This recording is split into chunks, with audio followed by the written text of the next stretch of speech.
Pelaku pembunuhan dengan mutilasi bos depot air isi ulang di Semarang tampak santai bahkan terlihat tidak menyesal atas perbuatan sadisnya. Ia juga mengaku kabur usai melakukan pembunuhan agar petugas kepolisian bekerja.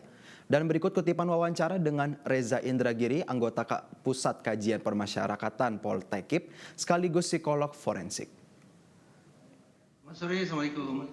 Waalaikumsalam Mas Reza, kenapa seorang pelaku mutilasi dan kemudian melakukan pengecoran terhadap korban bisa mengaku puas dan tidak ada penyesalan dalam perbuatannya Mas Reza? Setiap pertanggungjawaban pidana akan diberikan kepada pelaku kejahatan yang pada dirinya terdapat dua kompetensi.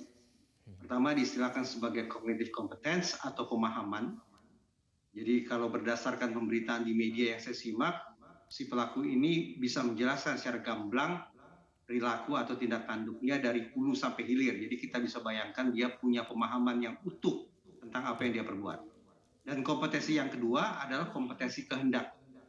Nah, kalau kemudian si pelaku ini oleh otoritas penegakan hukum bisa dipastikan bahwa dia melakukan perbuatan keji itu semata-mata berdasarkan dorongan dari dalam dirinya, tidak ada pengaruh dari pihak eksternal manapun, maka sah sudah dua kompetensi itu terpenuhi, kompetensi pemahaman dan kompetensi kehendak.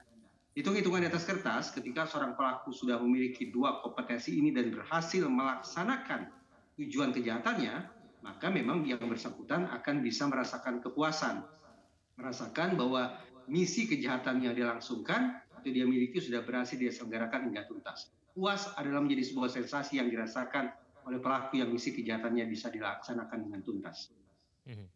Tapi kenapa kemudian harus memutilasi, Mas Reza? Dalam setiap aksi kejahatan ada dua misi paling tidak. Misi yang pertama adalah merealisasikan visi.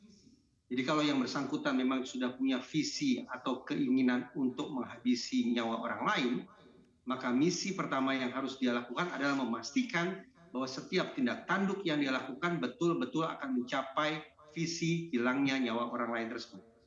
Misi yang kedua adalah bagaimana pelaku berpikir dan melakukan serangkaian tindakan agar lolos dari pertanggungjawaban pidana.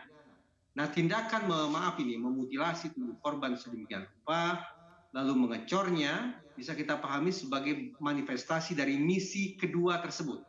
Yaitu bagaimana pelaku setelah melancarkan misi pertama, melakukan serangkaian tindakan untuk memastikan dirinya tidak lagi bisa dimintai pertanggungjawaban secara pidana. Menghilangkan barang bukti adalah bentuk perilaku itu. Baik, Mas Reza, terima kasih telah bergabung bersama kami di Prime Time News. Selamat sore, Mas Reza.